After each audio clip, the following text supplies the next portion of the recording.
This week on Martyrs Row. Did the Mario brothers invent the Ouija board? Watch out, Catholics, we're coming for you. Is Zazu from The Lion King the Ouija board demon? Does Jerry Seinfeld love talking to dead people? Dead comedians in cars getting coffee. I don't know. Let's find out. This week on Martyrs Row. Watch out, you might get necromanced. 3, 2, 1.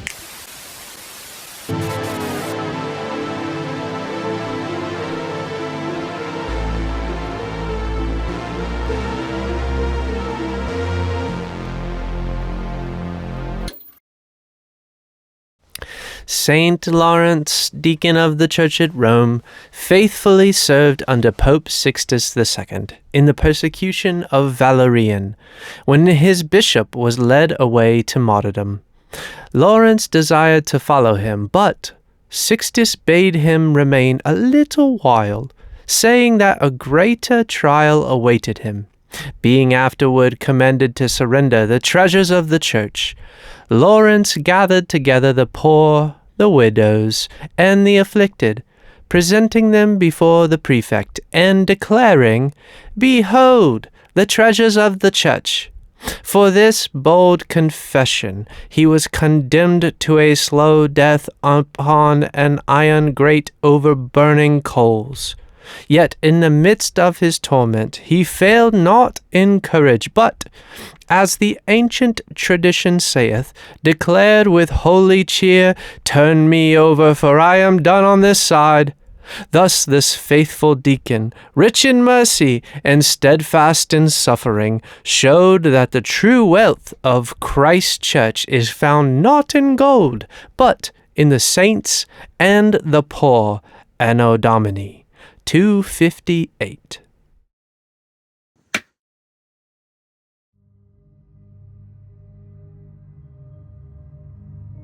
On August 5th, 1918, in a letter to Father Benedito, Padre Pio described an extraordinary experience that occurred while he was hearing confessions.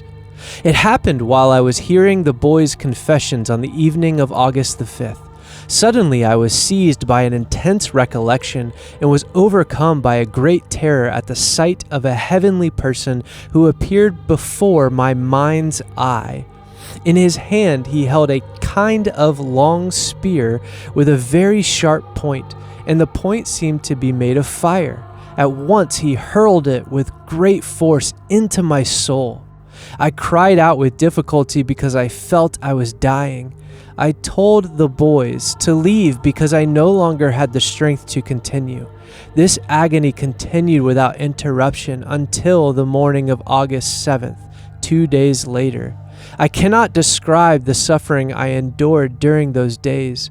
My interior seemed to have been torn open by that spear, and everything within me was set ablaze. From that day forward, I have been mortally wounded. Deep within my soul, I feel a wound that remains constantly open and causes me continual suffering. Several weeks later, while praying after celebrating Mass in the choir at San Giovanni Rotondo, Padre Pio experienced the event that he would later describe in a letter dated October 22nd, 1918. On the morning of September 20th, after I had celebrated Holy Mass, I remained in the choir making my thanksgiving. Gradually, I entered a state resembling a gentle sleep. My interior and exterior senses became still. Everything around me and within me was silent, and an indescribable peace filled my soul. Suddenly there appeared before me the same mysterious person who had appeared on August 5th. This time there was one striking difference. His hands, his feet, and his side were dripping with blood. The sight filled me with terror. What I experienced at that moment cannot be described. I believed I was dying, and I would have died had the Lord not strengthened my heart, which seemed ready to burst from my chest. Then the vision disappeared. When I regained awareness, I realized that my own hands, feet, and side had been pierced and were bleeding. Imagine the agony I experienced then and continue to experience almost every day. The wound in my side bleeds continually, especially from Thursday evening until Saturday. My Father, I am dying from the pain because of the deep torment I feel in my soul. I fear I shall bleed to death if the Lord does not hear my prayer to lessen these outward signs. I do not ask him to remove the suffering itself because I feel that would be impossible. I ask only that he remove the visible marks, since they are for me an unbearable humiliation. I do nothing but humble myself before God, who has worked this mystery in so unworthy a creature. So Paul, Yes. our old buddy Padre Pio, Padre Pio's back. he's back with a vengeance. Someone has a vengeance. So I came upon this, and this is one of those things that's kind of interesting because we hear the stories. And in fact, the last time we talked about Padre Pio, we talked about how he had I forget what it's called, but he had what in the Catholic Church would be described as essentially visible signs of a spiritual encounter. Yes.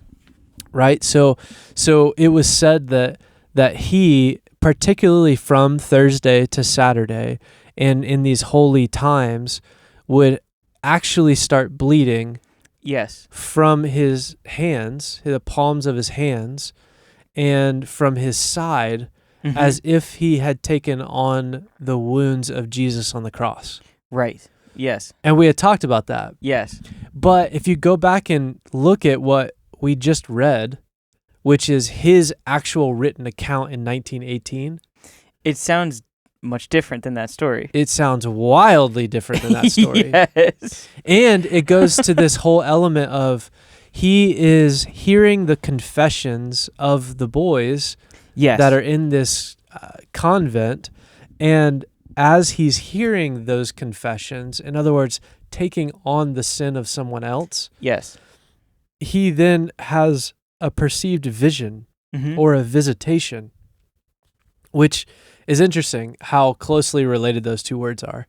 Yes. A vision and a visitation. Because they're also very similar. They are. So it's like that's one of those things where when you look at it, it's like, well, hang on a minute. And some people have argued that this sounds a lot like a modern day abduction, a modern day encounter with that people would describe with alien beings. Yeah. That's one way to look at it. But this is a Catholic priest. Yes. And so when we look at it in light of that and the language that he uses, we wouldn't necessarily assume that there was something that appeared there. However, wasn't like a physical manifestation. Right, a shift into this spiritual realm, a realm shift. Yes. That was invading the physical space that he was in and affecting his physical body. Yeah. The thing that strikes me about it is that it begins with overwhelming peace and quickly turns to terror. Yes. Now, I don't know about you, but any accounts of being in the presence of an angel, a good messenger, or being in the presence of Jesus, or like the presence of God, is usually stops at overwhelming peace and begins with fright. Yes. So it usually starts with, oh, what is this? And you have to be given like, no, you should be peaceful. You're good. Don't fear. And then peace comes, and then there's usually knowledge given. Yes. That's usually what happens. So in this instance, we have overwhelming peace, almost like a sedation. Yeah. Into a total terror. Yes. Which does not seem to be of God. Yeah, it's not. Or it doesn't seem that way. So, because I feel like typically that is, again, it's funny. It's just like the inverse perversion of it, where it's like a lot of those, you could even call it like an astral experience, astral projection experience. Yeah. Even though that doesn't sound like what he experienced.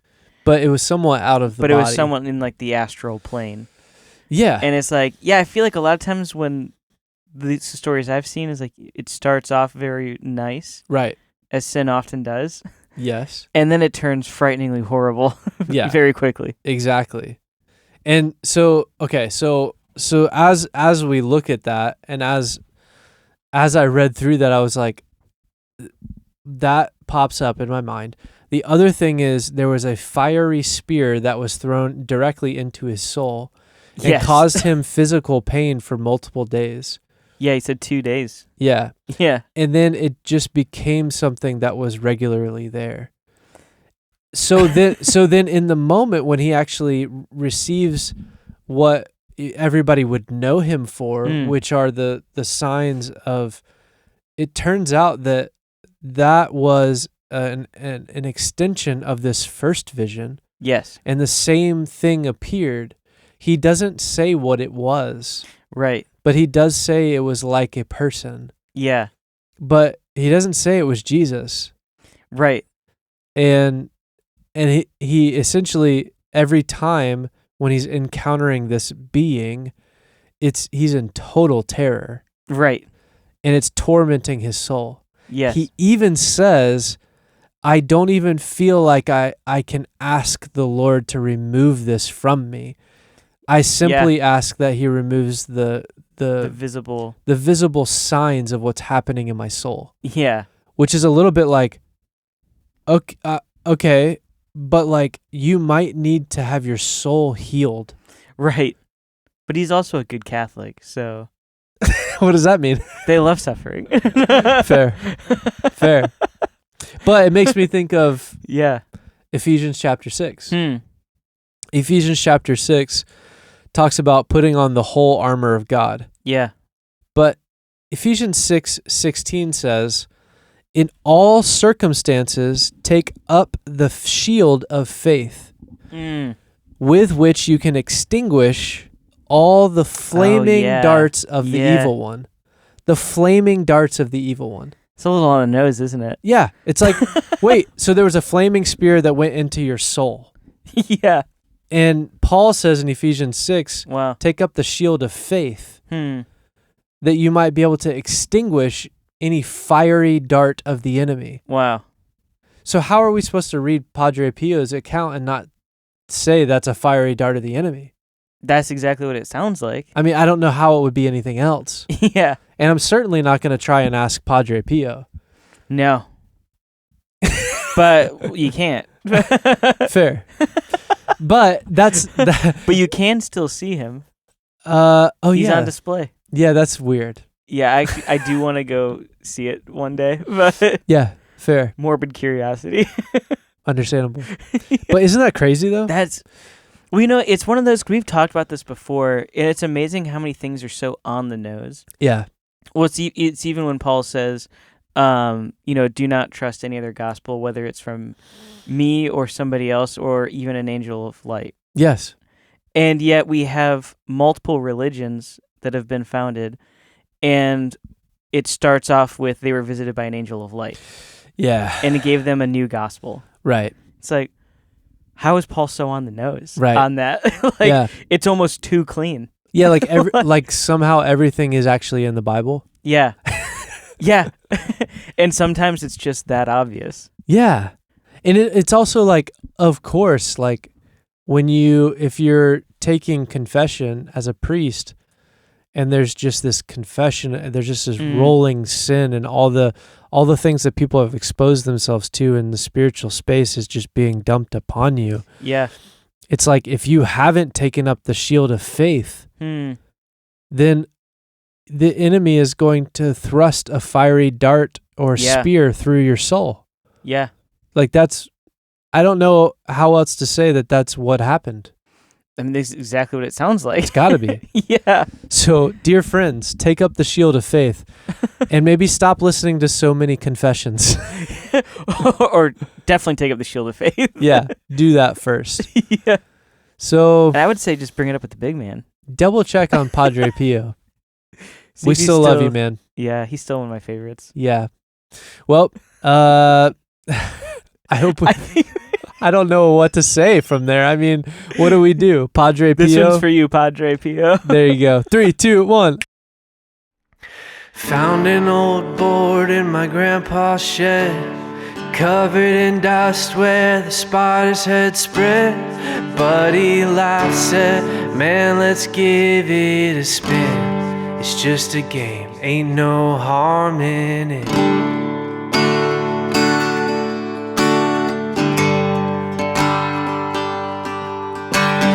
Candle burned low, windows cracked. Room got cold and we all leaned back. Little piece slid like nobody touched it. That's when the jokes stopped being much, yeah. Some doors open easy, some never should.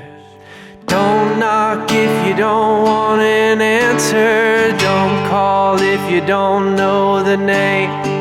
Every road ain't meant for travel. Every spark don't need a flame. Truth don't hide in the shadows.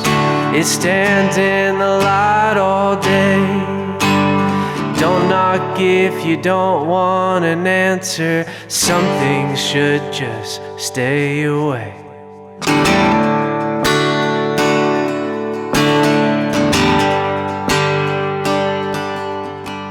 Started hearing footsteps down the hall.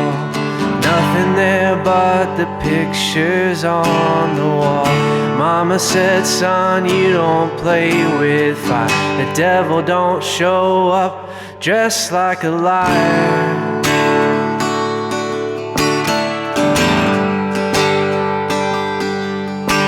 He'll whisper curiosity, promise secrets that don't come free. One bad choice can echo for years. Fear has a voice if you're willing to hear. I found peace in a borrowed cross, not in the things that promised more. The grave is empty, the stone rolled back. I don't need to ask the dark anymore.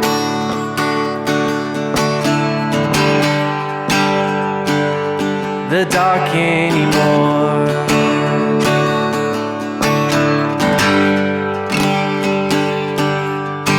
So don't knock if you don't want an answer. Don't call if you don't know the name. There's only one voice worth following. Yesterday, forever, he's always the same. If you're searching for forever, you won't find it in a game. Don't knock if you don't want an answer. Just call on Jesus' name. That old board burned with the brush pile smoke. Some lessons, they only take once to know.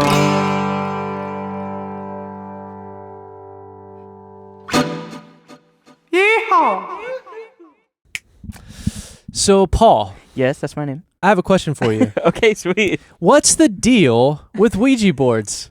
What's the deal? Yeah, I love it. Why does Jerry Seinfeld love talking to dead people? Does he? I guess. I mean, what's the deal with that? I mean, why would I say it if it wasn't true? That's true. And this is the internet. Prove me wrong. Prove me wrong. Someone out there, why does Jerry Seinfeld like speaking to dead people? Prove me wrong. I think Jerry Seinfeld himself needs to comment. Let's do it. Tell us. Dead comedians in cars getting coffee. That's a wild. show. That's actually. That's don't give a him show. ideas now. Hey, Jerry, call me. Call I'm here. me. Boo- I got ideas. I almost went boo-doo, boo-boo-boo. You will be loving it. Right sound, but I know. yeah. Yeah. Kind of more like slap. I don't know. Yeah, that's You're the true. bass player. Which actually, do you know they did that on a keyboard? Oh, that makes way more sense. Yeah. Fair. Which is kind of crazy. So, Paul, what's the deal with Yeah. Ouija? What's the deal with Ouija boards? Luigi boards. That's all I heard. What's the deal with Luigi boards? What's Luigi got to do with all this? Yeah, so I mean, I feel like First of all, Yeah. why is it spelled that way? that's a actually interesting question. Do you have the answer to that? Well, there's a few theories Okay. because there are like a few stories about how. The most common one, or at least the one that I'm most familiar with, Okay. is that the board actually told them what to call it. That's a cop out. That one's actually like the most credible story so far. Well, then if that's the Because case, one of I might have the relationships mixed up here, but so the guy created it because he wanted it to be like a game, okay. and he did it with, I think it was either his sister or just a friend who was a medium, Okay. and they worked together on it. Yeah. And then And he was a large. yes. Extra small. I had to. Yeah. And then so they worked together on it, and they were trying to figure out what to call it, and they were like, hey, what should we name you? And apparently that's the story that they told. Well, that's terrifying. And then actually, interestingly, is the woman who was part of creating it Okay. ended up like selling all of her shares at one point and like getting completely away from it. Okay. And they're like, what happened there? She's like, yeah, don't use those. They lie. Oh no. Which is like kind of crazy. I guess okay. So Because then she got into a lot of trouble because she would use, like, if something got lost, she would use the board to help her find it. oh, And it'd be like, oh, yeah, it's over here. that's insane. And she was missing something, and it was like, oh, yeah, that person stole it from you. Oh no. And so she started accusing one of her friends or her family of, like, stealing something. Yeah. And it turned into this huge, massive thing. So she trusted the Ouija board more Over- than people. Yes. That's wild. Pretty crazy. So okay. Yeah. But I guess okay, so the Ouija board doesn't talk. No. It spells. Correct. Yeah. So if I was looking at a board and it's spelled out, it's like Ouija. Yeah. I would never look at that sequence of letters Right. first of all and say this is a word. Yes. Second of all, start the sound with a W. Yeah. Which I think that's not even like the proper pronunciation. No, it's not. But it's just like, yeah, but that's what it is. Wouldn't it that's what we have to call have? it. Wouldn't it have to have like 2 dots over the U I think so. for it to make that sound? Yeah. Like what? Like the Wha- w sound. Yeah. I think the W with 2 dots above it. It's called something. But then they're What's like, it now it called? looks too Nordic. That's fair. But that's what makes it make that sound. Yeah, it's true. Otherwise, it's it not. makes no sense. That's insane. Unless they're looking at like the French, it'd be like we. Okay. 'Cause Well, isn't that then that's a problem. OUI. The French are a problem. Yeah. Hey, I don't mind if you're French, but just not around the kids.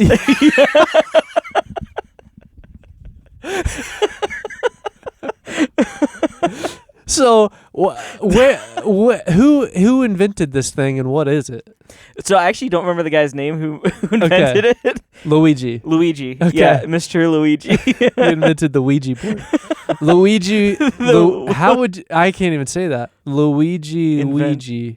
Oof. Luigi. Ouija. Right? Sounds like a window washing company. Hello there. We are Luigi Ouija, and we will Ouija your Ouijas. Is that? I mean, what would you do? I mean, that's it. Okay, yeah. Fair. Okay. So, what are we doing with these things? Yeah, so people use it's kind of, well, so the guy created it as like a game, Okay. and that's what it was. I mean, I think it's still sold as a game, Yeah, I think it is too. which is crazy. I And think you it's- can just get it in Walmart. yeah, I think so. That's And even there's a lot of people that will print them out, like just from their computer. They're like, oh, here's a paper version. okay. So it's like, it's kind of crazy because it's like, it's just like It's very used as a accessible. tool. Yeah. And you can get like the fancy game version of it. Yeah, yeah. To use that tool to communicate with spirits. So is it intended to be a conversation with actual beings? Yeah. Like so a Ouija board is a game, like Twister. Or at least we call it that. Okay. We call it a game. Right. But like the sole purpose and the intention of using it is to talk to something beyond. But what would what is there like a tagline to the game? That's actually a great question. I don't know. Okay. Yeah, to be fair, I didn't actually look down that side of it. Yeah. Because I Okay. was like, oh yeah, they were weird. Yeah, yeah. Yeah, well, okay. So then what is I Ouija? wonder if there is a tagline with it. I feel like there's got to be. How would you sell it? Like, do you want to Yeah. have fun with your friends tonight and talk to dead people? Why don't you play some Ouija tonight? Luigi? Hey, Grandma, what's the recipe for? Oh, yeah. Hey, do you want to have fun and not only play with the people that are literally in front of you, but also the people that are there in spirit, Oh, right? yeah. When you say in spirit, The spirit of the holidays. do you want to be like Scrooge and talk to the spirit of the past, present, and future? Not really. Play Ouija board Play a Ouija board. and bring your chains. That's terrifying. Yeah, it's kind of terrifying. So are there like is it like a guess who? Like, are there spirits that show up with Ouija boards? Yeah, so I mean there have been some studies of people that use it because people are looking at like, is this actually legitimate or is it not legitimate? So there's been like Harvard studies. Yeah, Okay. and some of them have like, obviously there's some bias behind everything, Yeah. and so there are things that show like, have you ever done like the string trick where you hold it and you think about it spinning or like rotating No. or like swinging side? Oh, you've never done that? No. Yeah, so No, I haven't. it's actually interesting because it shows like involuntary muscle movements. Okay. And so if you had like a chain or a string or something, and you held it in your hand, Yeah. and you didn't move your hand, but you thought about it like moving in a direction or spinning, Okay. it'll start to do that. Wait, like in your mind it will, or will No, literally do that? like physically doing it. So you've done that? Mm-hmm. And so How long does it take? not very long usually. That's terrifying. But what it really is like you're not consciously moving, but because your brain, you're sending that signal through your brain, Oh, your hand is making and your it hand happen. is doing it. But it's like an involuntary movement. Is that? So you're treating your hand like it's somebody else's. No. Let me explain that again. No, okay. Okay. That's weird. Yeah, it's interesting. And so those are what some of the studies are behind is like, are people involuntarily moving the planchette as it's called? Well, I think that's to me where the game element would come in. Yeah. So like, yeah. How do you spell it again? O-U? Ouija. So Ouija board game tagline Yeah. is what? Because I feel like this is where it's like, well, what do you do with this? Interesting. Okay, so oh, that's terrifying. So the classic advertising tagline most associated with the Ouija board is keep telling yourself it's just a game. That is spooky. That's horrifying. That is spooky. Other official marketing lines used by Hasbro over the years include, we need to look into Hasbro. They just have like. Just every kidding, Hasbro. We love you. Don't they also Haribo gummy bears? That's a gummy bear. Yeah. Yeah. Yeah. Way too close. Yeah. They're related. Yeah, I they have know to it. Enter the world of the mysterious and mystifying. Okay, that one's a little. You've got questions. The spirit world has answers. Jeez. Also kind of heavy. How it works has been a mystery for over 30 years. Okay, that's just kind of a fun anecdote. Yeah. Yeah. The first one though is Keep telling yourself it's just a game. that's terrifying. Yeah. Oh, that's a tagline from the movie. There's a movie with a Ouija board. Oh, that's The Exorcist, isn't it? I don't know. I think it No, is. it's called Ouija. There's a Oh, is movie, it really? 2014, a movie called Ouija. Keep telling yourself it's just a game. Yeah, no thank you. I need to stop saying that tagline. Yeah. I don't know if I'm going to sleep tonight. Well, just wait. Oh, boy. Buckle up, Martyrs Row crew. Here we go. We're going down the wacky and wild. Hey, you know what? If you weren't expecting to listen to Martyrs Row and hear about dead people, I'm not sure what you were tuning in for. It's in the title. Here we are. We don't talk to them. We talk about them.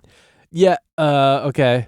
So we praise, we don't worship. Yeah. Or we gossip. Well, we're just like, hey, yeah, there's this dead person. He was kind of cool. Check this out. It's not like, hey, dead person. Yeah, that's fair. That's where you cross the line. And become Catholic. Well, it depends on is he a saint?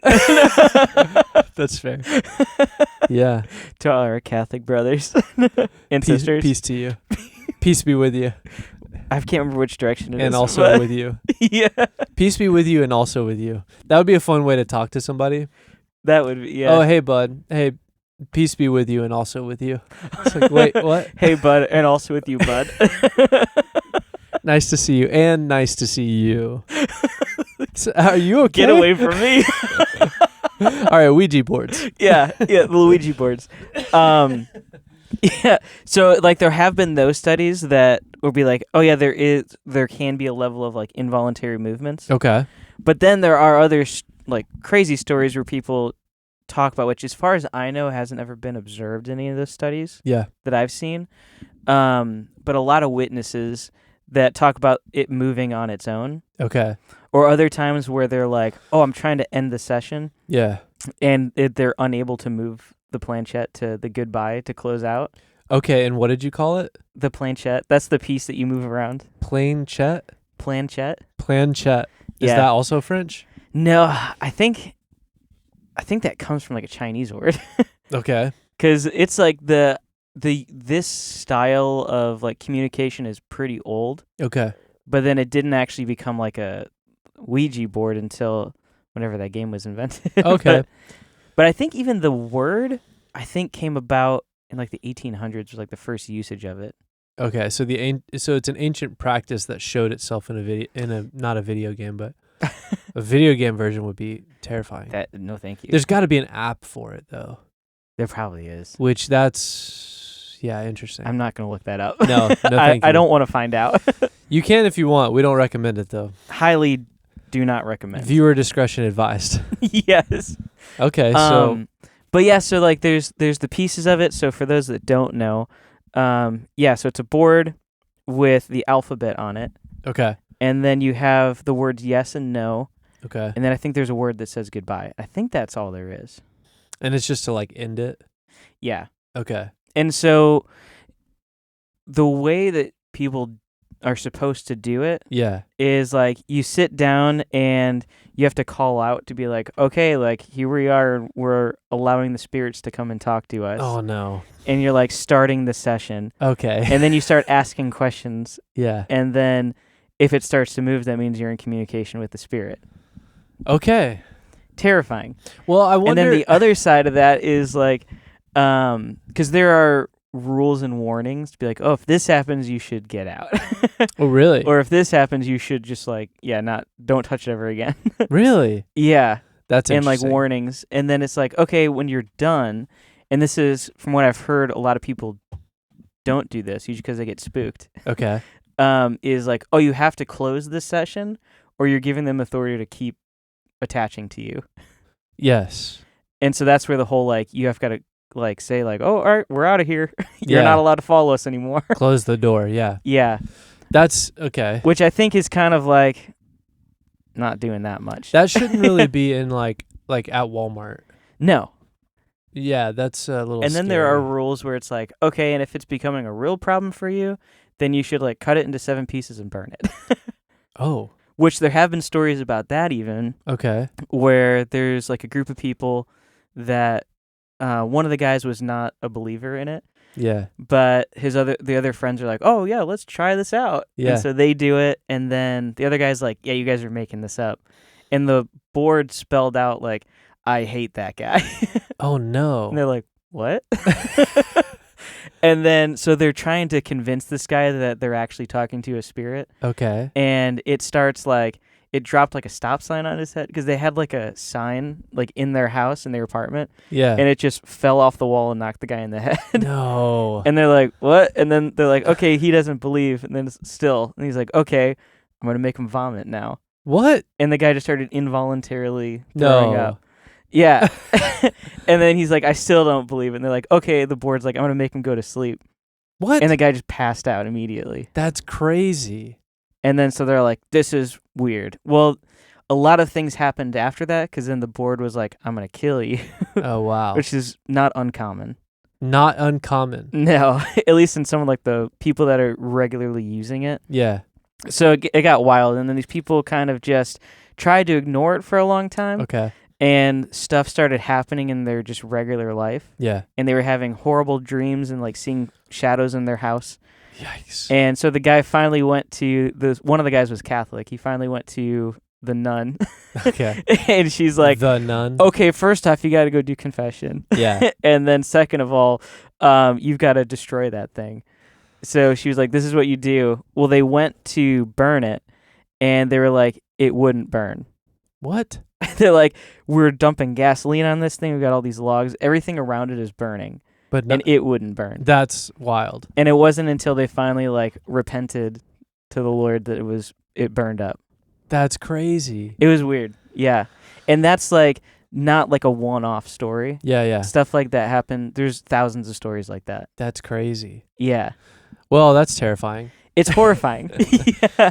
It's also like there's so many pieces to it that when it comes to what's actually happening when you're doing the game, none of it or you're communicating, I guess it just is a game at this point.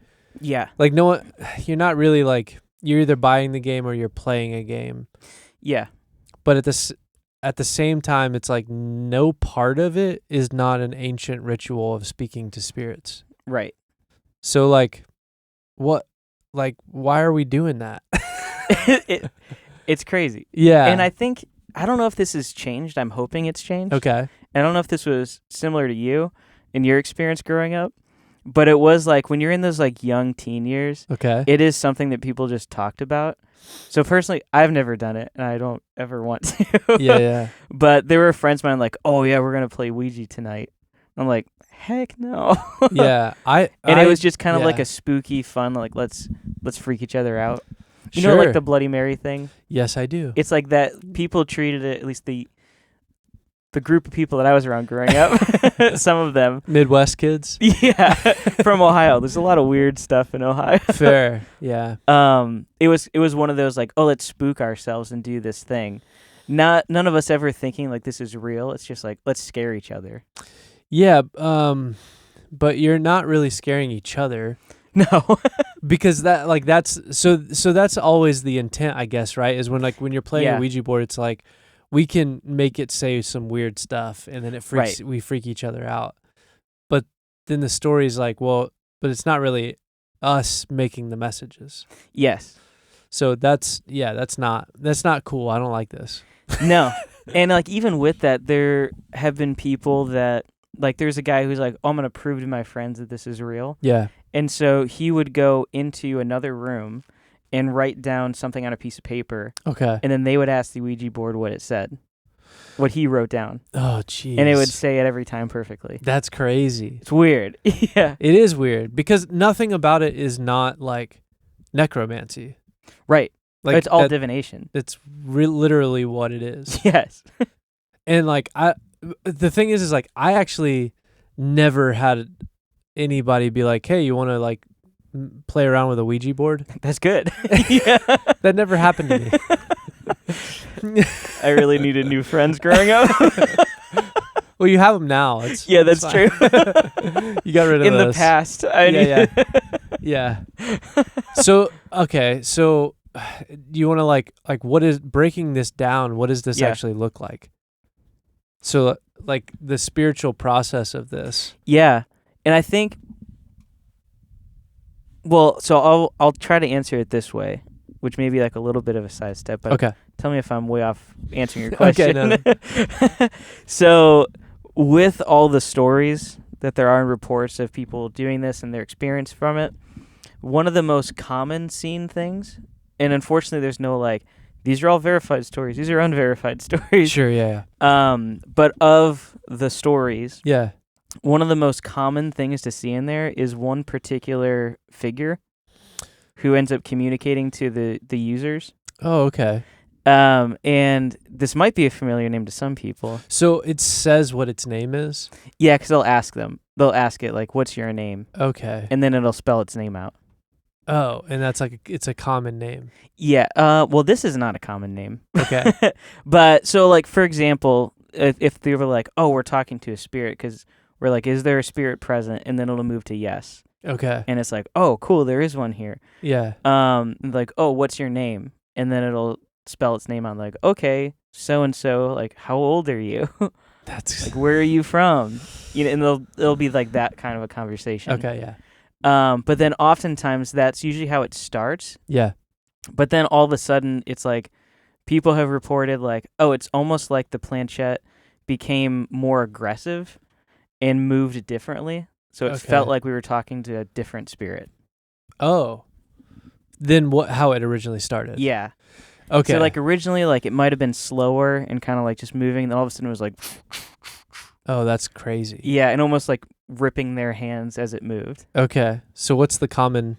So one of them is identifies itself as Zaza, Zaza. Okay, and this is one of the common spirits that names itself with Ouija boards. Yeah, so they call it the Ouija board demon. Tell me about this demon. It's crazy. Well, and so what's funny and tell about me it? about its Nephilim father. I mean, whoops. Oops. Well, so what's crazy about it as well is that it's demons lie. Fair. And so it's like, is that actually its name? Yeah, I mean, but to be fair, it's like... But that's how it's choosing to identify itself. Yeah, and even if it's not its name, if that is a common name throughout, yeah, then it's a little bit like, well, at least they're consistent. That's true.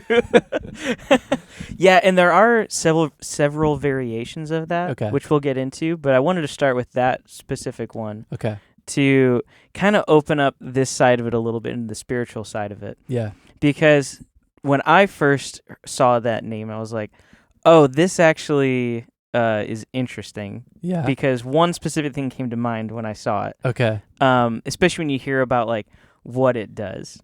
Gotcha. Because it's like the main thing it'll do is a lot of people want to, even after they encounter him, or it, and it's terrifying, and a lot of times it'll end up leading like, I'm gonna kill one of your friends, or I'm gonna knock you out, or whatever. Okay. There is this idea that like, oh, I have access to something that I didn't before. Yes. Because I can ask it questions about my friends, and it'll tell me, and it's right. Yeah, yeah. And it's like, so I have this, hidden knowledge that no one else does. Okay, yeah. And so there's that allure to it. So a lot of times people want to keep interacting. Yeah. Until it goes so far, they're like, I need to get out of this. That's wild. Which is crazy. Yeah. Okay. But so typically when it takes a bad turn, it's away from how it started and it becomes more aggressive, and it's one of these like Ouija board demons. Yeah. Okay. Yeah, pretty much. Okay. Yeah. So it's pretty much usually attributed to one of these demons. Yes. That's crazy. Yeah, absolutely. Okay. Which is pretty wild. And so what's interesting to me is that so with that name, what we're looking at is the last letter of the English alphabet and the first. Okay. And so the part that struck me with that is it seems like it's a direct opposite of one of the names that God has given in the New Testament, which is the Alpha and the Omega. Oh, interesting. So it's like, so here it's like, or there it's like we have what's like the people there, they spoke Greek. Yeah, yeah. That was the common tongue. Right. So it would make sense to utilize the Greek alphabet. Okay.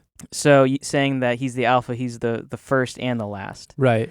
But then here it's like we don't speak Greek over here. Right. And that's a lot of these stories are from English speakers. Mm-hmm. And yet they're like, oh, it identified itself as the last and the first. Yeah. That's weird. I was like, oh, that's actually really interesting. That is interesting. I don't know that I would have put that together. Yeah, it kind of just hit me in my head, and I was like, wait, hold on. That's interesting. Crazy.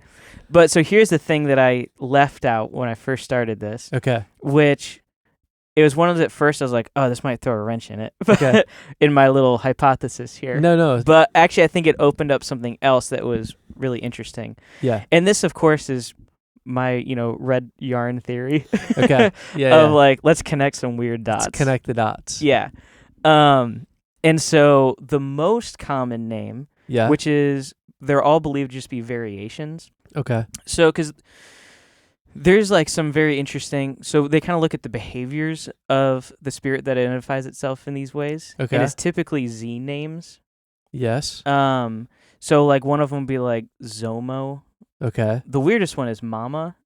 That is it would call itself, which that's a whole other path to go down. Yeah. But the most common one that people see is Zozo, Z-O-Z-O. Okay. I should say it's funny because a lot of the people that I've listened to talking about this or stories, they're afraid of saying the name Okay. because they're like, oh, it's gonna summon it. Oh, interesting. And I was like, I was thinking about that, especially today as I knew we were gonna record this. Yeah. And I was like, you know what, I don't know if it's even worth giving it that much credit. Yeah. Depending on what standing you're in. That's fair. So I'm kind of jumping ahead of my notes here a little bit, but we'll come back to this. Yeah. But I think it's interesting because of a lot of the exorcists that I've listened to Yeah. or read, one of the biggest things they say is like demons are very legalistic. Sure. In that they care a lot about like, oh, if you give it a piece of authority, it's like, that's mine. Yeah. And they're like, even though it might not manifest or reveal itself or take hold of that authority immediately or Yeah. ever, it doesn't mean it doesn't have it. Okay. Yeah. And so that's one of the big things they say with people. Actually, there is one recently I heard where this exorcist was telling a story about a guy who had some unrepentant sin, Yeah. and he was one of the helpers for an exorcism, Okay. and the demon ended up jumping and attaching into him. Oh no. Because it's like, well, he wasn't prepared and he had already given that authority to that demon Yeah. and was unrepentant of it. And so it's not like this demon suddenly just got authority. It's like, Yeah, no, it yeah. already had it Yeah. and it wanted to show off. Oh no. And so it's like, I think that's the scary thing. And that's where it's like, well, how do you give it authority? How do you Right. give demons authority? It's like, well, it's through unrepentant sin. Yeah. And I think that's yeah. where it's like, there's the Catholic practice of confession. Right. And then there's the what am I looking for? Protestant. Thank you. Yeah. There's the Protestant The other approach, side. which is just like, no, just say you're sorry to God and Yeah. have your brothers keep you accountable. The Yes. other people of the church. Yes. I say Yeah. brothers because I'm a male. That's fair. Yeah. Yeah. And it's like, yeah, confess your sins to one another and to God. Yes. And I think that's one of the main things. Like, if you don't give it that authority, and if you take that authority away through Right. repentance, then it doesn't have a hold on you. Yes. And so those things, they don't have that stake to take over. Yeah. I mean, and that makes sense in the element of humans are vessels, and really what Yeah. we're talking about is there's like this opportunity for there to be this empty vessel of a game that potentially like a squirrel carrying rabies. Right. It's like Yeah. there's this portal or this gateway and this opportunity in this, and if you are a repentant Christian Mm-hmm. but you open a door, in that sense you have sinned Yes. because you are opening up what is only the Lord's, an opportunity for other spirits to have dominion. Right. And Yeah. it's funny because I know you mentioned like a lot of exorcists and a lot of these people talk about the legalism or the legalese Yes. of demons and different and spirits like that. It's like that's true. I've heard that a lot. But I like the thing is I actually think it's not that they are legalistic, it's that they are under a sovereign rule God. Yes. So they only have the They're limited ability to what they have. Yes. Yeah. Or So what they're given. right. So a demon isn't legalistic. It has to follow the laws, Yes. right? So it's bound Yes. to the laws. So which means that if a demon is legalistic and is bound to laws, then it's bound to the laws of the creator God, the sovereign God of all. Yes. Which is why the themes of the Bible of saying there is nothing to fear, Mm-hmm. because all are under the authority of Yahweh, Right. of God himself. So if you repent, turn away, and you live under the authority of God, Mm-hmm. then the other things that you could possibly have to fear have no authority. Right. And they are bound to law, not to Yes. break those laws. So therefore, you don't have anything to fear because they can't do anything legally. Right. I mean, and we see that consistently. And they can't break the law. Right. That's the thing that is exactly it, hard yeah. for us to understand. Yeah, and it's like, I think and that's part of the fear side of it, where it's like they've done a very good job. Right. And I think part of that, maybe this is going to make me sound like an old man. Okay. It's like, even when it comes to like scary movies Yeah. or things that scare us, Sure. it's like, yeah, we're basically showing them what scares us. Yes. And they want us to be afraid. Absolutely. Because that's one of the ways they maintain control of us. Yes. But with that, it's like they only have, like you were saying, it's like they only have the authority that we give them. Yes. But also, more so than that, is they only have the permission that God gives them. Correct. And we even see that with the Legion in New Testament. Yeah. And it's like, well, Jesus is like, you got to get out of here. Yes. And they're like, okay, but can we go into the pigs instead? Right. Yeah. Well, and it's like they had to ask permission to be like, can we please do that? absolutely. And let me take it to the hottest topic. Yeah. So there's discussion around like, okay, so demons or spirit beings, they, unlike human beings have the free will to sin against God and break the laws of God. Yeah. Unfortunately. Very unfortunate. But also fortunate in the sense that we're able to choose him. Yes. But because we can break the laws, if we do not choose him, then we reap the judgment of that. Yeah.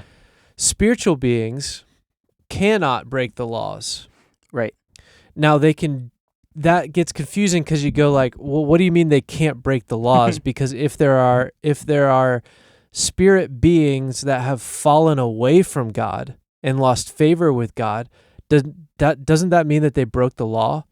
Yes, but not without authority. Right. So that's the thing that gets tricky because It's then very you go, tricky. all right, so what do you mean that the angels fell, but they weren't allowed to break the law? So how did they fall and they couldn't break the law? They were given permission. So when we talk about like that's why it makes sense when you get to the conversation, like if you follow the conversation of Genesis 6 and the conversation of the sons of God or the spirit beings, the angelic beings, these non-human beings. Yeah. Well, yeah, sorry. Mating with the daughters of man. Yes. So that is a law that has a boundary that they actually are not able to just do. Right. So then there's a discussion around, well, that probably what they did is they asked permission of the fathers of the daughters. Yeah, they were given permission. And they would have been, and you go, all right, but that's not in Genesis chapter 6. Right. Okay, but follow me logically. So, because if you go to the Book of the Watchers, Enoch 1, this is all there. But follow me logically with just what is in Scripture. the Scripture. Yeah. The canonical Scripture. So if we talk about just that, then you go, okay, if spirit beings or if non-human beings that are angelic beings, I keep stumbling on that because it's not that they're not physical. And it's also tough because I think that's part of it because our vocabulary around the spirit world is very poor. Well, and people right now are it's hard to not go like, all right, well, if they're not spirit, ethereal, non-tangible beings, but they are tangible the way that we are tangible, then they're aliens. And it's like, technically they are aliens, but they're not what you're talking about. But not that. Yeah. So it's like so that's what I mean. So logically, if we go, all right, the sons of God looked down on the daughters of man and saw that they were beautiful and lay with the daughters of man. They cannot break the law that God sets into place. which means that they have to have been given permission, Mm-hmm. and they don't have to get permission from God. Yeah. That's the thing that we miss. So Yeah. you have to go, all right, well, who did they get permission from? Well, back then, they didn't have to get permission from the daughters of men. Right. They would have to get permission from the men who have the daughters. Just like the men who go to Sodom and Gomorrah and Lot says, here, have my daughters. Right. He literally does Genesis Yes. 6 to people. And so it's Yes. it's that whole thing where you go, okay, so then there was permission given in order for the sons of God to lay with the daughters of men. Still against God's law Mm-hmm. and not under God's permission, they were able to sin even though they are not allowed to break the laws. Yeah. I mean, it's a logical conclusion. Yeah, I think so. It seems to follow. So it's like without even looking at like Enoch 1, the book of the Watchers, it's like, yeah. well, that if the sons of God are the Elohim that are lesser gods that mate with the daughters of men, they weren't allowed to do that, and they cannot break the laws of God. Mm-hmm. Therefore, they had to get legal permission under the guardrails and the boundaries that God had set in place. Yeah. So their loophole was to ask the men. Yeah. Yeah, and it's funny because with that, I guess following. I don't know how we got there. No, but it makes sense. Well, it's kind of like a funny, Well, it's the idea funny of way to like, show like even permission with that. yes, It's like on several levels. So, because one of the things I like to is like think about it's like demons are just the cockroaches of the underworld or well, the spirit world, which is like pretty true. Like they're just picking up scraps where they can. yeah, fair, But it's like when we think about it, it's like, okay, so no one wants cockroaches in their house. right? But if I left the door open Yes, and I left food on the counter, yes, I'm going to get cockroaches. yeah, And then I'd be like, well, I didn't ask for this. I don't want this. And it's Yeah. like, yeah, you might not want it, but you opened a door. yes, And then on the other side of it, and this is where you're coming from, is the idea of, let's say I could be in the house. Let's say I'm gone for the weekend. I'm asking a friend to look out for my house. yeah, And they're in charge of my house Yes. while I'm not there. And they leave the door open and they leave food on the counter. yeah, And now I have cockroaches. yeah, I didn't ask for that. It's like, Right. yeah, but someone who had authority over your property yes, made a decision that affected you. yeah, And that's the unfortunate part of it. right, Yeah. yeah. And that's it's like, tricky. yeah, you didn't do anything wrong. But now the thing on your side is now you have to forgive and break all of those ties right. that are attached to you, which you can do through the Lord. Yes. Yeah. Yeah. So in this way, it's the idea of like, well, if you're a Christian, aren't these things harmless? No. Right. And that's the trap that we can often fall into on the other side of it is like, well, I can do whatever because it doesn't matter. It's like, Correct.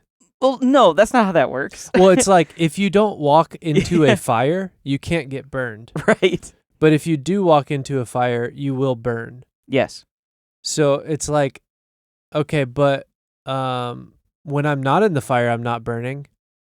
Okay. And As soon as you get into it, you're going to start burning. yeah, stay out It's of like the fire. just because you have received salvation and you call Jesus Lord, but then you do something that is the opposite of that, Yes. you're allowing under the sovereign law of God for another, like this is where I would get into the idea of blaspheming Mm. God.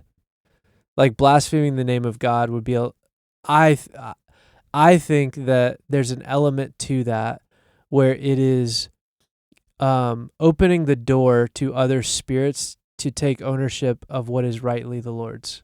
Yes.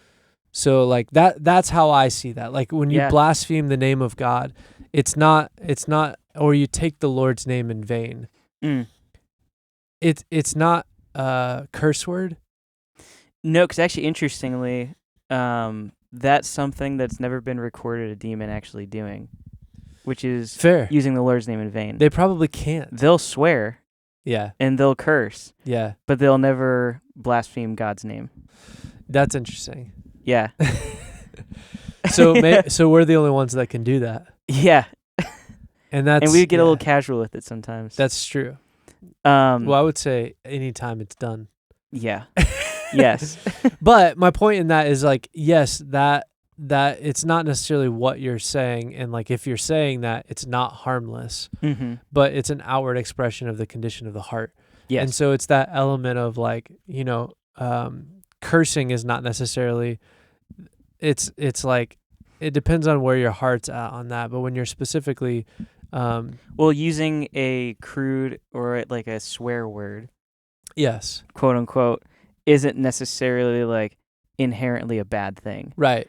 But if you're using it to condemn somebody, that's true. That's when it's like, okay, that's a huge issue. Yeah, and it almost doesn't matter what words you're saying. Right. And I think that's the part we miss sometimes too. Mm-hmm.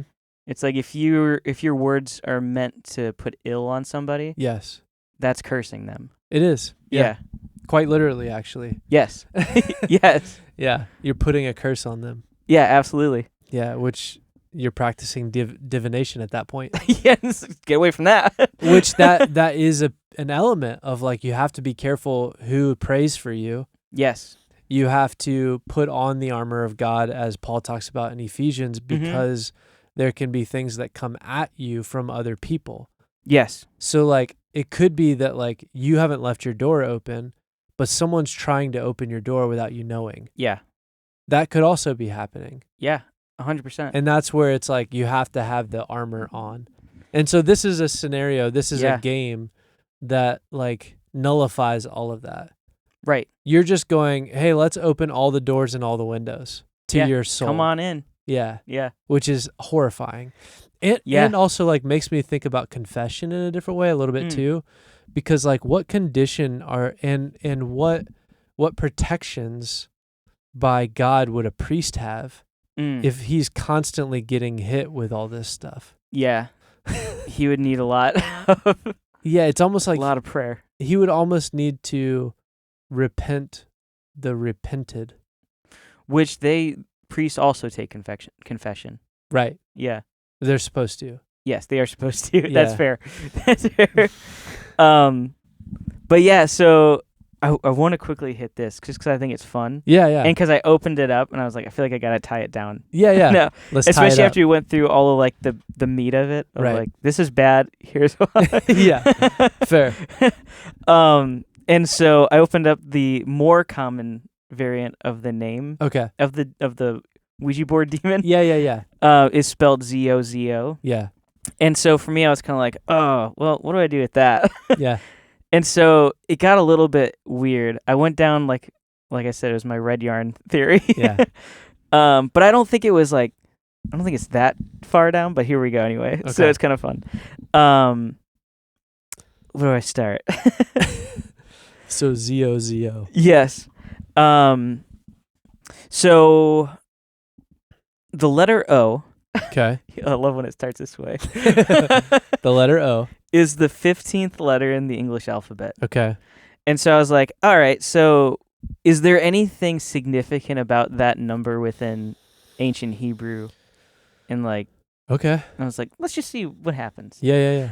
So interestingly, it's not a widely recognized symbolic meaning in the way that numbers like 3, 7, 10, 12, or 40 are. Okay, right. However, there are some notable occurrences. Okay, of the number 15. Of the number 15. Yes. So the 15th day of the month is significant because several Jewish feasts begin then, namely sense. Passover Okay. and the Feast of Tabernacles. Okay. So these feasts are associated with redemption and rejoicing. Yeah, I mean that's or is that Feast of Weeks? The covenant. Feast of Weeks is covenant. I think yeah. Yeah. Okay. And then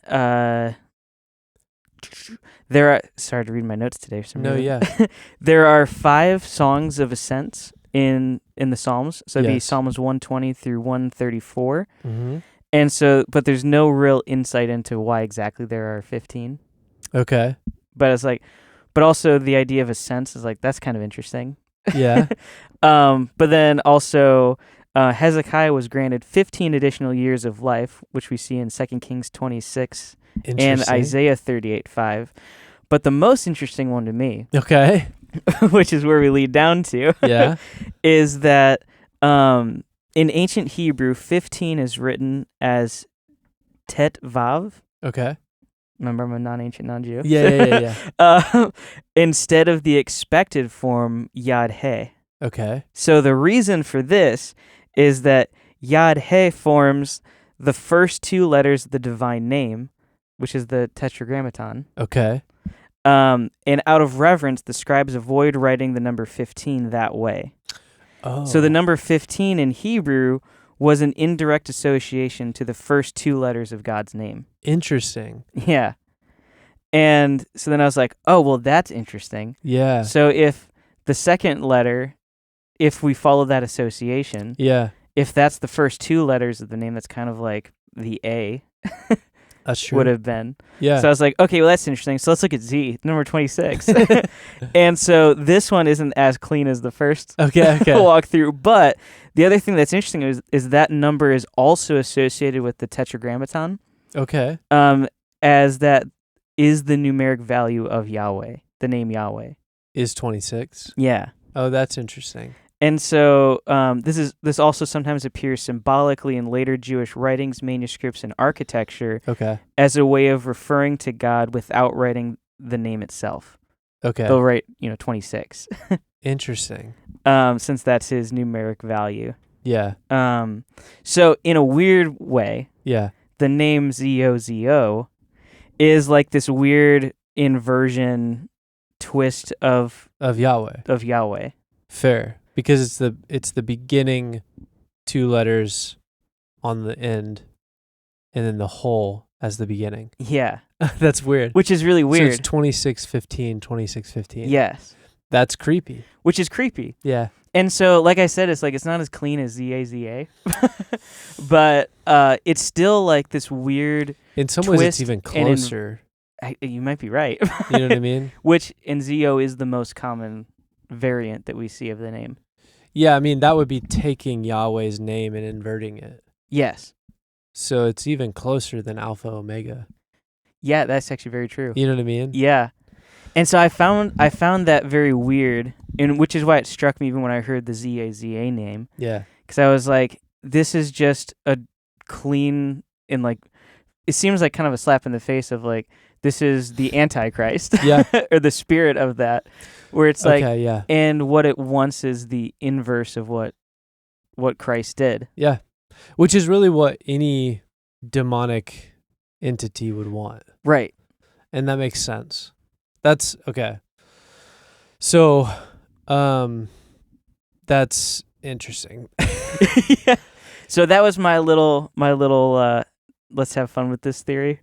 Yeah, so Deuteronomy chapter 18, 10 through 11 says, "There shall not be found among you anyone who practices divination, or a medium, or a spiritist, or one who calls up the dead." So quite literally it says, to the children of Israel, there should be no one among you who plays with a Ouija board. Yes. So, that's very interesting. And I think it's one which like even the reason why I was like, oh, let's talk about this, and even me going down that is like, yeah, at the forefront or at the baseline, don't do it because Scripture is very blatantly condemning its practice. Do you know what the most famous biblical necromancer was? Solomon? Well, no, he sought them. Are you talking about Saul? It would be who Saul sought. Oh, yes. Who did Saul seek? Saul sought Samuel. No. Yeah. Well, he sought the witch in Endor. That's who I'm talking about. Oh, okay. Yeah. So the witch in Endor, but I guess he was trying to communicate with Samuel. Samuel's not a necromancer. Right. So the He was medium. necromanced? Oh, I've been necromanced. Darn it! I mean, if you played on a Ouija board, that's what happened to you. been necromanced. You call in on Monday. Sorry, boss, I can't make it to work today. I've been necromanced. It's like, what? And he hangs up the phone. Do you know what the kids are doing these days? This new generation is just wild. But the medium of Endor is in 1 Samuel 28, is the Bible's most famous account of necromancy. Having been abandoned by God because of his disobedience, Saul sought out a medium to summon Samuel instead of seeking the Lord. Yes. That sounds like what every Catholic does. I mean, to be fair, and Saul's actions are later condemned. 1 Chronicles 10:13 through 14. So Saul died for his unfaithfulness, because he asked counsel of a medium, making inquiry of it, and did not inquire of the Lord. Which goes back to the original sin. That's what I keep saying. Is like the original sin is not pride. It's seeking knowledge outside of relationship with God. Correct. Yeah. And yes, there is pride in that, but it's not pride. It's seeking knowledge apart from God. Yeah. So sin... It's seeking to do it our own way. Exactly. It's like, I want the knowledge, but I want it the way I want it. And that can be characterized as prideful. Yeah. But what you're actually doing is seeking knowledge outside of God. The condition of your heart is prideful. Yeah. So it's one of those things where you go, all right, so Saul did this a lot. Yeah. Where he was like, forget it. I'm going to go just like figure out who can give me an answer. Like I need help here. And the Lord's like, no, I told you, come talk to me. And he just didn't. But it doesn't work the way I want it to work. But what happened faster? But yeah, so he went and did that. And then First Chronicles says that that's why he died, because his unfaithfulness in that. Yeah. So the Spirit of God was lifted off of him. The anointing for kingship was lifted off of him because he sought mediums. Yeah. So he went around the Lord for knowledge. He went straight to the enemy. Yes. Yeah. Yeah. And I think that's like the one interesting piece to this is like a big distinction is where one side offers the opportunity for hidden knowledge and this wealth of, oh yes, this is something that can be yours. Right. But someone doesn't want you to have it. But you can have it. Yeah. And it's like, they don't know what they're talking about. Because what Yahweh has done is, for everybody's sake, is he offers wisdom and knowledge within limits. Right. And those adjust, because there are, even with prophecies, it's like there was, words that he gave to Daniel that he told not to reveal to everybody. Right. That were then revealed in Revelation. Yeah. And it's like, well, yeah, he gave him knowledge, but it was with a limitation. Sure. But that later was lifted when the time was right. Yeah. And so Yahweh says, yeah, this can be for you, but not right now. Yes. Whereas the other side says, oh, you can have it right now. Right. Yeah. And then you'll die. Yeah. All I want is your soul. Well, and that's what happens every single time. I mean, that's Genesis 3. It's like, you can have this knowledge when you need it, or like, you'll be fine if you just get it now. Right. Why wait? That's essentially what the serpent was saying. Yeah, he's a used car salesman. Yeah. Yeah. Yeah, why wait? Hungry? Grab a Snickers. Yeah. It's like, no, I need to wait and not eat a candy bar and actually go home and eat a meal. Was a Snickers? Probably was. You're not the same when you're hungry. Oh, cocoa? Chocolate and caramel? Oh. Chocolate and caramel. But that's the thing is like, that's what was being offered. Wasn't like this. It was basically just like, hey, yeah, the Lord gives you knowledge. You have to wait until he gives it to you. Yeah. Or like, why don't you just get it all right now? Why wait on him? And that's essentially what happened. Yeah. So like that keeps happening over and over and over again. Yes. And that's we where keep falling for the same lie. Well, and that's where we have same to deception. Exactly. And that's where we have to be safe and be like, all right, like if you start to be afraid in a moment, you can just simply go, wait, there's there's a legal issue Yeah. with anything causing me harm. Yes. There's a legal issue right now. And so if I know that and I have assurance of that, then what is there to fear? Yes. There that's is right. nothing to fear. Yeah. But if I give into fear, then there is something to fear, yes. because now I've opened the door for things to harm me. Yeah. And it's like, you should be afraid at that point. Yes, because you're vulnerable. Exactly. I So mean, if that you goes- so if you play a Ouija board, Yeah. you should be afraid, Yes. because you are quite literally opening the door and breaking the legal boundary by which you would be protected in your relationship with Yes. God, by opening the door and giving legal precedent for fear to enter in. Yeah. I mean, there's been stories that I've heard from ex-Satanists Yeah. that have converted to Christianity, and some of them, well, one of them in particular was like very, very, very high up Yeah, in yeah. it. And one of the things that he talks about, I don't know if you've heard this. It was I think I know who you're talking about. great. but I yeah. can't remember his name, Yeah, but yeah. he's really amazing. And one of the things he talks about is the armor of God. He kind of harps on that a lot. Yeah. And why he does that is he talks about, he's like, yeah, inside of the spirit world, when you're looking through like your third eye, or I can't remember exactly how he talks about it, Yeah. but it's like you can actually see it because people look different. He's like, when Oh. someone's a Christian who is fully equipped with the armor of God, Mm-hmm. there's actually like a glow around them, Yeah. and you have very little access to do anything to them. Yeah. The only access that you're given has to go up with the big guy first, Right. which for them, they'll contact whatever local demon that they're talking to, Yeah. and that demon will have to be given permission.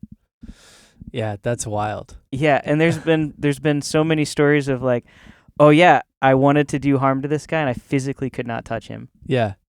That's crazy also that like somebody's like, yeah, I like interacted with demons and I had to go to them and see if they could get permission from the big guy. Yeah. Wait, what? Yeah. Shouldn't you just convert now? Also, right. It's like, wait, so you're telling me you're not a Christian? And so you're asking demons to to ask go God. talk to God. So what kind of Catholic are you? Oh my God. They're just getting bombarded today. So, should you play with a Ouija board? No. Do not do it, because you're opening the door and roaches are going to get in and gross. Don't do that. Don't do it. So Ouija board, kids, not a game. Even if your name's Luigi. What's the tagline again? Oh, what was it? Something. Keep telling yourself That's it's right. real. Guess what? It is real, Yes. and stop doing it. Immediately. 3, 2, 1.